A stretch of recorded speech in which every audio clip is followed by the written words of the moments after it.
கண்ணு தேங்காய் அதில் நெய்ய நிரப்பி வச்சு அந்த 5 மலை ஏறி அவன் பாதம் பணிந்திடணும்.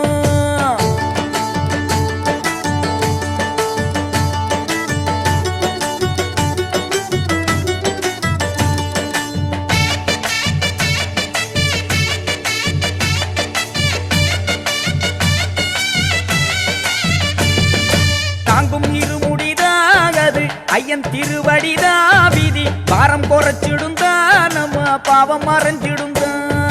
தாங்கும் இருமுடிதான் அது ஐயன் திருவடிதா விதி பாரம் குறைச்சிடுந்தா நம்ம பாவம் மறைஞ்சிடுந்தா. சொல்லுங்க சொல்லுங்க ஐயனின் நாமம் சொல்லிட சொல்லிட வந்திடும் யோகம். சொல்லுங்க சொல்லுங்க ஐயனின் நாமம் சொல்லிட சொல்லிட வந்திடும் யோகம். கல்லென்ன முள்ளென்ன காடென்ன மே